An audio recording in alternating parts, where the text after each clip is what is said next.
Hey guys, I'm Ethan Moore from Stockroom Supply. This week I was talking to Don on the phone, and he is looking at the Little Ripper, but he wants to see how it cuts logs, but more specifically, whether I can quarter saw a log. Now for you guys, I'm sure most of you are familiar with quarter sawing versus flat sawing.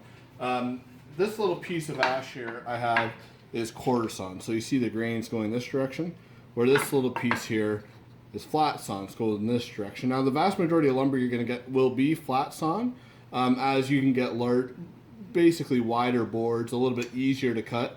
But anytime you quarter saw a piece of lumber, it will always be stabler, especially when you're drying it. So for me, where I don't have a proper kiln, where I may be air drying a lot of these small thin log pieces, it's almost always best to quarter saw, though it is a little bit more tricky. So that's what I'm going to do here. Now, this is a little piece of ash. It's the bottom of a little tree I trimmed. Let me clamp it in my Little Ripper. Now, for you guys that already own the Little Ripper, you might look at this Ripper and say, hey, I don't recognize these little springy pieces up here. Richard commented, and he sent me a picture of what he did to his Ripper. Basically, he looped an elastic around the claw on the front and on the back of the claw, and this keeps the claw from falling down. It's a really great idea. I'm going to start using it all the time because it's very smart. So that's what I've done there, just a regular old elastic or rubber band, whatever you want to call them. So first thing we're going to do, I'm going to clamp this log in the jaws of my Little Ripper. Now this log is a little bit wider on this end than the front here. So I'm just going to do my best to straighten this out. So we're going to cut the four sides and make this square. So that's what I'll do next. Alright. Right about there. Lock it up.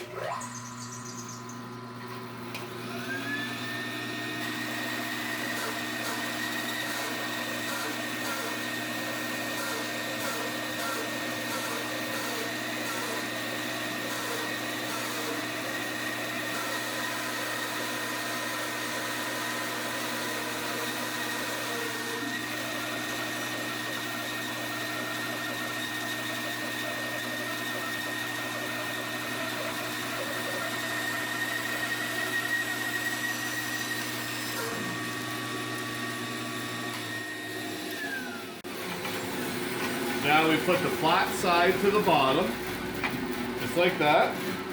Make sure it's 90, sitting on the flat claws on the bottom. Alright, lock that up again. It doesn't have to be perfect, but you want it pretty close here. And we're going to do the same thing, make this square. Right about there. A little bit less.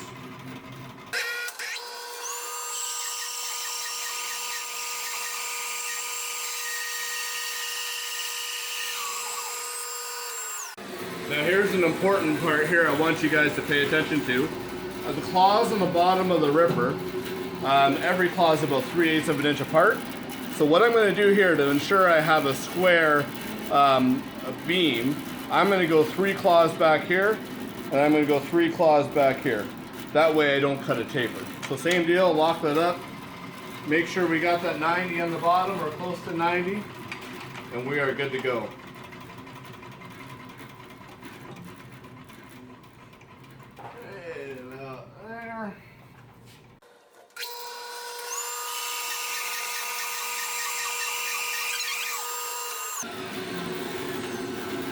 Okay, so I got that side off there, one more side, and we'll get going on quarter sawing here. 1, 2, 3, 1, 2, 3.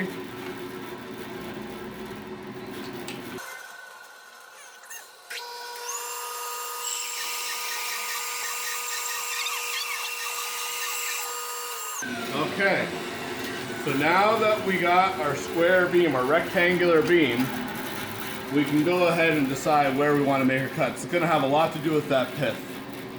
So if we look at the pith here, this is how the center of the log, the very center. That's how we're going to decide where to cut it. So the first cut I'm going to make is basically going to be right on that center. And I'm going to try to cut the pith out as best I can. So what I'm going to do is I'm going to clamp it in the Ripper here, just like I had it before. And we're going to need to look from both sides here. Okay, so once I get this jaw on the front clamped down, I'm going to slide the Ripper in and line it up to my blade here. Okay.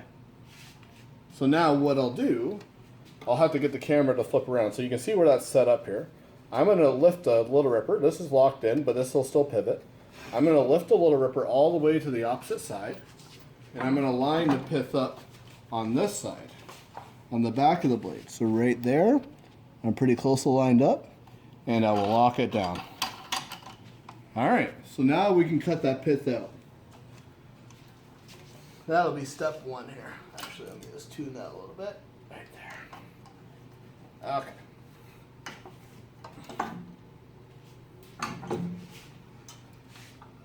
How do I look?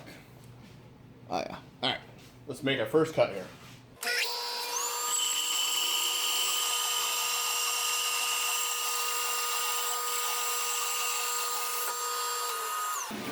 All right. So now, here's my two important boards here. So I cut that right down the center, and essentially I took the pith right out. Nice straight logs in that particular spot, so that'll be good. I'm going to stack these two pieces together with the cut in the center, just like that. And I'm going to lay these back down on my Little Ripper. Now what I'm going to do is I'm only going to go 2 claws back on the front and the back here. I'll raise these up. So 1, 2, and 1, 2. Lock this back up.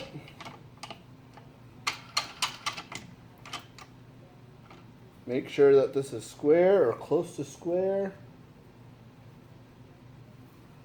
All right. And we are good. Okay.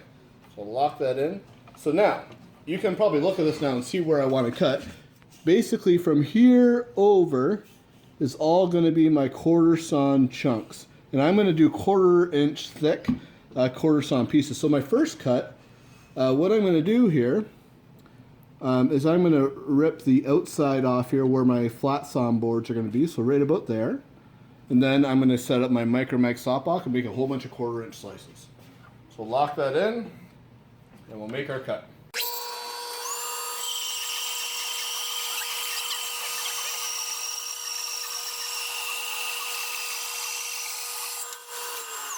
So now that I got that cut, I can go ahead and set up my micro mag stop block for 1/4 inch.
Alright, so now that I got all this cut, what I have left here will be flat sawn.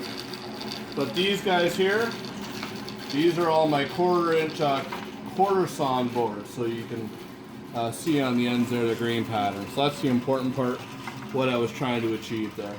So yeah, that gives you an idea how to do it. Thank you guys for watching. If any of you guys have any questions, comment on this video or send me an email at info@stockroomsupply.com.